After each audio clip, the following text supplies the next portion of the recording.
Praise the lord. ఈ అనుదిన వాగ్దాన సందేశాన్ని వింటున్న ప్రతి ఒక్కరికి ప్రభువైన యేసుక్రీస్తు నామములో వందనములు. ఈ దినం దేవుడు మనకిస్తున్న వాగ్దానం రాజుల 2వ గ్రంథం 20వ అధ్యాయం 5వ వచనం. నీవు కన్నీళ్లు విడుచుట చూచితిని, నీ ప్రార్థన నేను అంగీకరించున్నాను, నేను నిన్ను బాగు చేసేదను. ఈ వాగ్దానం బట్టి దేవుని నామానికి మహిమ కలుగును గాక.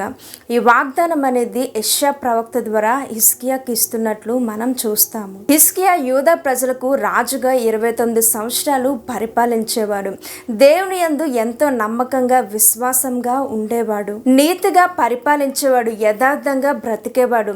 తన జీవితంలో ఎప్పుడూ దేవుని హత్తుకునే ఉండేవాడు. దేవుని ఆజ్ఞలలో ఏది తప్పిపోకుండా హిజ్కియా తన జీవితంలో పాటించేవాడు. గనుకనే తన జీవితంలో దేవుడు అతనికి తోడే ప్రతి చోట గొప్ప విజయాన్ని ఇచ్చాడు. అటువంటి హిజ్కియా జీవితంలో ఒకనొక సమయంలో మరణకరమైన వ్యాధి అనేది వచ్చింది. అప్పుడు దేవుడు యెషయా ప్రవక్త ద్వారా హిజ్కియాకు ఇలా చెప్పాడు, నీవు మరణం అవుచున్నావు, బ్రతుకువు గనుక నీ ఇల్లు చక్కబెట్టుకోమని దేవుడు అతనితో చెప్పారు.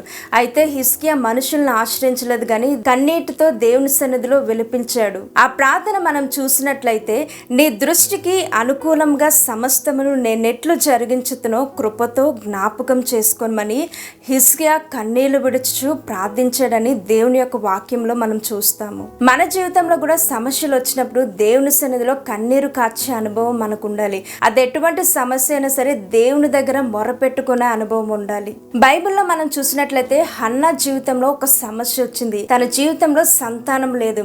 అయితే దేవుని సన్నిధిలో బహు దుఃఖాక్రాంతురాలే అని మనం చూస్తాం. అంటే బహు దుఃఖాక్రాంతురాలై దేవుని సన్నిధిలో ఏడ్చుచు విలపిస్తూ కూడా ప్రార్థించింది. హన్నా తన హృదయంలో తన బాధనంతా కూడా దేవునికి మాత్రమే తెలియజేసింది.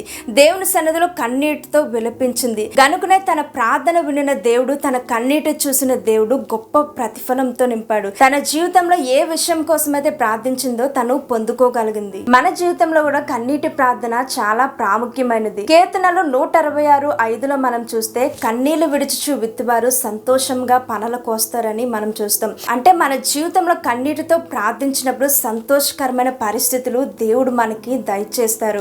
హన్నా జీవితంలో కూడా కన్నీటితో ప్రార్థించింది కనుకనే తన యొక్క జీవితంలో సంతోషకరమైన పరిస్థితిని దేవుడు ఆమెకి దయచేశారు. అలాగే హిజ్కియా కూడా కన్నీటితో ప్రార్థించాడు. గనుకనే దేవుడు తన ప్రార్థన విని మరలా యెషయా ప్రవక్త ద్వారా ఇలా చెప్పారు, నీవు కన్నీళ్లు విడుచుట చూచితిని, నీ ప్రార్థన నేను అంగీకరించి ఉన్నాను, నేను నిన్ను బాగు చేసేదనని దేవుడు మరలా హిజ్కియాతో చెప్పారు. అతని జీవితంలో చివరి దశ అయినప్పటికీ హిజ్కియా దేవుని సన్నిధిలో కన్నీటితో విలపించాడు. గనుకనే దేవుడు అతని ప్రార్థన విని మరలా 15 సంవత్సరాలు ఆయుష్ను పొడిగించారు. మన జీవితంలో కూడా సమస్యలు వచ్చినప్పుడు దేవుణ్ణి ఆశ్రయించగలగాలి, కన్నీటితో విలపించాలి. అది ఏ సమస్య అయినా, కోర్టు సమస్యలు అవ్వచ్చు, లేకపోతే ఆర్థిక ఇబ్బందులు అవ్వచ్చు, లేకపోతే నిరుద్యోగ సమస్య అవ్వచ్చు. ఇటువంటి పరిస్థితులు ఏదైనా సరే దేవుని సన్నిధిలో ఆశ్రయించి కన్నీటితో విలపించినప్పుడు సంతోషమైన పరిస్థితులు దేవుడు అనుగ్రహిస్తారు. దేవుడు మన కన్నీరు చూచే దేవుడు. మొరపెట్టుకుంటే ఆయన దాటిపోయే దేవుడు కాదు, కానీ మొరపెట్టుకున్నప్పుడల్లా దేవుడు మన ప్రార్థన ఆలకించే దేవుడు. కన్నీటితో యథార్థంగా దేవుని సన్నిధిలో ప్రార్థించినట్లయితే దేవుడు తప్పకుండా జవాబిస్తారు. ఈ దినాన్ని వాక్యాన్ని వింటున్న ప్రతి ఒక్కరు కూడా హన్నా వల్ల, హిజ్కియా వల్ల కన్నీటితో ప్రతి సమస్యలు కూడా ప్రార్థించినట్లయితే దేవుడు తప్పకుండా సంతోషకరమైన పరిస్థితులు దయచేస్తారు. దేవుడి వాగ్దానాన్ని మీ వినికిడిలో దీవించును గాక. ఆమేన్. ప్రార్థన చేసుకుందాం. మహోన్నతుడ, మహాగణుడ, సర్వోన్నతుడానికి వేలాది వందనములు, స్తుతులు చెల్లించుకుంటున్నాం ప్రభా. నిజమే ప్రభా, అయా నువ్వు కన్నీళ్ళు చూచే దేవుడు ప్రభా తండ్రి, అయా ప్రార్థనలు ఆలకించే దేవుడు ప్రభా తండ్రి, బాగు చేసే దేవుడు ప్రభా. ఈ దినాన్ని వింటున్న ప్రతి ఒక్కరిని మీరు జ్ఞాపకం చేసుకోండి.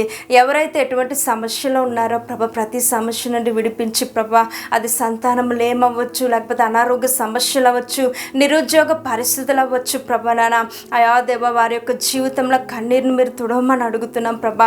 అయా దేవా, తను ఎంతో రోదనతో ప్రభా నాన్న, అయా మానసిక ఒత్తిడితో ఉంటున్న ప్రతి ఒక్కరిని మీరు జ్ఞాపకం చేసుకోండి ప్రభా నాన్న.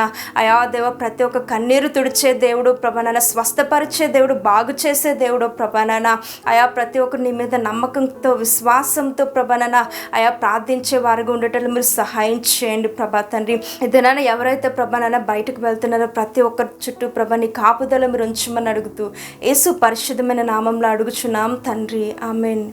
యేసు రక్తమే జయం, ప్రభు యేసు రక్తమే జయం, ప్రభు యేసు రక్తం సంపూర్ణమైనది, అపవాది క్రియలకు అనంత నాశనం కలుగునుగాక. ఆమెన్. దేవుడు మిమ్మల్ని మీ కుటుంబాన్ని దీవించునుగాక. ఆమెన్.